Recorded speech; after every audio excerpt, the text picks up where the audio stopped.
A year ago, my best friend of 15 years told me I had become too much, too honest, with too many boundaries, too different from what I used to be. And she was right. I had changed. But here's what nobody tells you about personal growth. You don't have to lose the people when you evolve. You just have to learn how to grow without feeling like you have to leave everyone behind.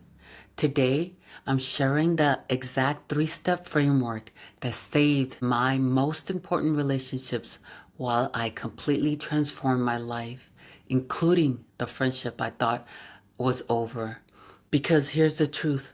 The people who truly love you, they don't want the fake version of you. They're just scared of losing you to the new changes.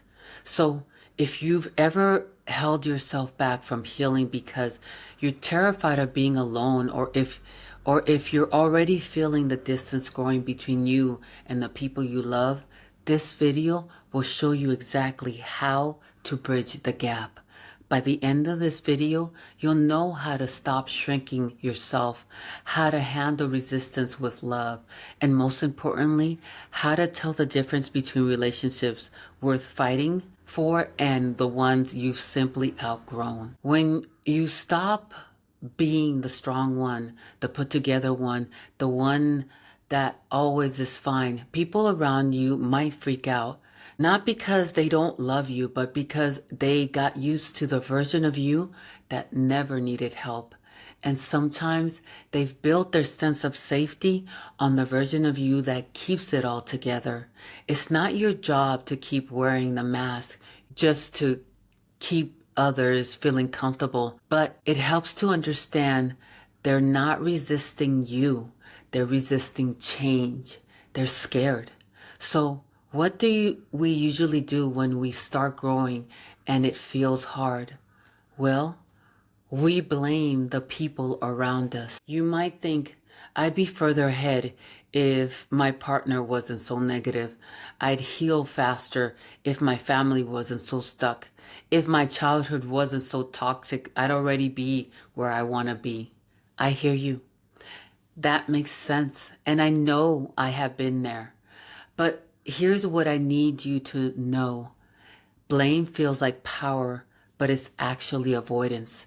It hands your growth over to someone else's choices. Alberta Banbira's work on self-efficiency found something powerful. What we believe about our ability to grow affects our actual results, even more than our environment. So yes, your past matters, your environment matters, but what matters more is, do you believe your choices can make a difference? Because that's what gets you unstuck. Not waiting for someone else to catch up or say sorry. So now that we're taking our power back, what do we do with the relationships built on the old version of you? Let's be honest. You and the people in your life used to believe the same things. You probably once thought success meant burnout, gossip is harmless, talking about emotions and acknowledging them is weak, or if you needed help, something was wrong with you. So when you started to change those beliefs, that that feels like betrayal to them because it challenges the whole bond you used to have. So what do you do? Let me give you a real example on how to honor the past without clinging to it. Let's say you and your mom used to believe you had to work twice as hard to be worth anything. Now you're learning rest isn't laziness, it's necessary. And suddenly, your new boundaries make her feel judged, or sometimes you feel judged and separated by the connection you used to have. So, what do you do? Well, you honor where you both came from. You say, yes, I learned that too. You taught me that hard work pays off, and it does. That belief helped me and you to survive, but I'm ready for something gentler now. That's how you honor the shared past without getting stuck there or making each other feel wrong about the decisions each of you are making. Now, let's talk about how you can actually stay connected while becoming someone new. Here's a 3-part framework you can use to remember it. First part, be real, not reckless. Radical honesty doesn't mean emotionally dumping on people. It means being honest and kind at the same time, like saying, I'm still figuring this out, but I'm learning to be more honest with myself, and I want to bring that into how I show up with you. Truth doesn't need to be dramatic. It just needs to be true. Second part, look at the roles you've outgrown. Ask yourself, where am I doing more than my share just to keep the peace? Are you always the one managing other people's feelings? Are you carrying the emotional load of the whole family or friends? That's not love. That's fear dressed as control. Letting go of that role isn't about abandonment. It's inviting others to grow too. Remember, you've been hiding behind the mask for a long time. The people who were meant for you will love what's under the mask more than your performance. And the ones who don't, you were never truly seen by them anyways.